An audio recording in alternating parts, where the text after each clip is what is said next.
Alright.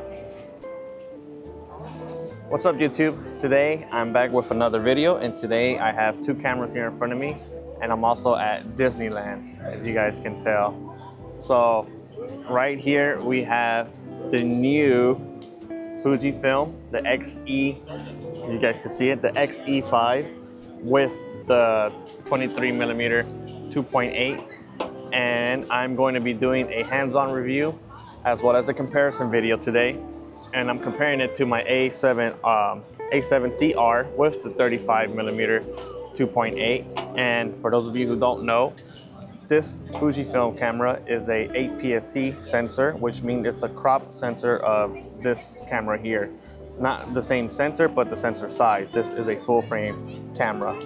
So the reason I picked the 35 2.8 for the Sony is because this 23, when you do the math and it's you convert it to like a full frame equivalent, it is also a 35mm.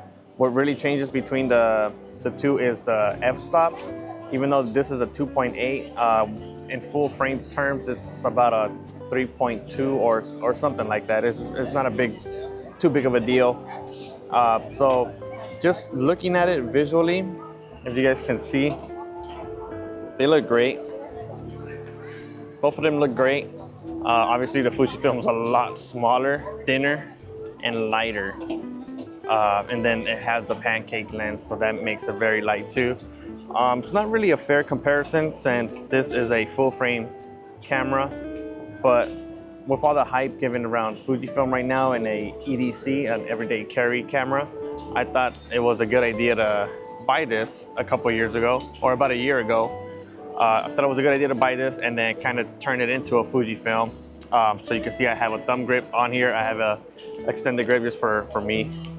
And I bought small lens, small primes that give me like a similar look as far as field of view to like what a X100 5 and 6 will give you, or now the X-E5 with the 23mm pancake lens.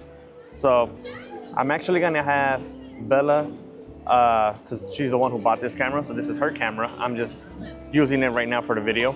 But I'm gonna have Bella take some pictures, and then I'm gonna match them with my Sony, and we're kind of just gonna compare the two and go from there.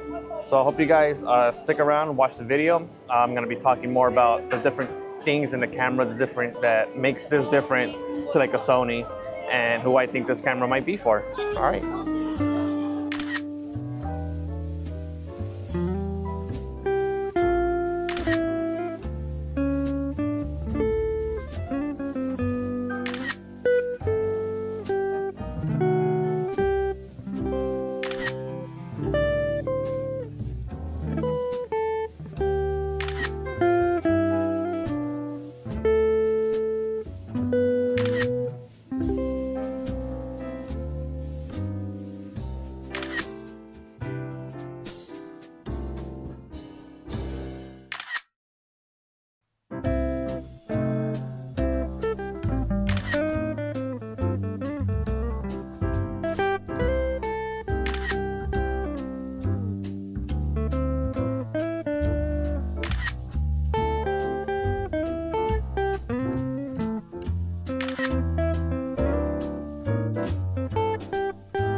Okay guys, so here's a quick update.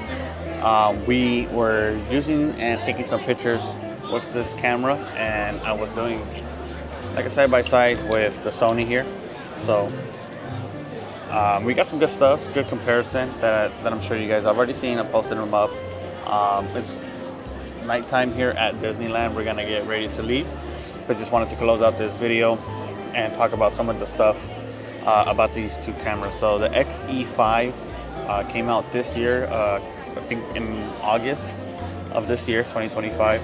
And some of the cool features that this has over its previous generation is new sensor and processor. It shares the same one from the X-T5 and the XT50, which is a 40 megapixel sensor, APS-C. I'm not sure the name of the processor. I believe this has IBIS as well, so it's IBIS. Unlike the X100 series, it doesn't have an optical viewfinder, but it does have an EVF. See right there. That's cool. The screen gets bright and it's really sharp, at least sharp enough that I can see. Same with the EVF, it's bright and sharp. No complaints about that. Like the actual layout of it, well, if you guys can kind of see, it's just really narrow. Doesn't have a grip, that well of a grip. But when you have the rope strap that it comes with, it's fine. And then the rope strap comes with like this leather padding. I'm not a big fan of the leather padding. It works though, but if it's up to me, I would cut it off. But it's Bella's camera, so she doesn't want to cut it off. So comparing the Fuji with the Sony, some of the key differences is size, the actual physical size of the two. I'm trying to show you guys. The Sony, as far as like the height from top to bottom, very similar. Right now I have the extended grip, so it's a little taller. When it comes to, let me see, what's a better way to show you guys this way? Facing the wrong way to show you guys. You guys see the comparison from the top. You can see that the Sony has the grip that extends on this side, so it's much easier to hold, take pictures. And then I have a thumb grip on my Sony. You can also buy a thumb grip from, I believe, Small Rig already sells some for this one. And the brand JC, they also sell the thumb grip already. I had the shutter thing, I'm not sure what they call these, but I already had one from a couple years ago when I did have the XT30, so I had it just laying around there, so now it's coming into use for this. Trying to think of some other stuff. I mean, if you've used Fuji cameras before, the layouts are pretty much the same still. You could customize each dial, so you have a control wheel in the front, you have one in the back. You have a custom button here, your exposure, compensation, and then your shutter speeds. I don't think these two you could change, but again, the control wheel in the front and the back are customizable to whatever settings you want to have. You have your drive and your auto exposure button here. You could your AFL button. You could customize that to something else. And then in the front here, you have it's like another button with a lever. You could also customize that to whatever you need. So it's pretty unique. I never seen like the lever thing here besides an old timer, like Nikon film camera that I have sitting at home. So that's pretty cool to use. Well, I haven't used it, but I have it like reprogrammed for like different films, for film recipes, timers, and I think something else. I already forgot. So going over to the Sony, you have a front dial, a back dial, and then this dial here. You could customize that to whatever you want.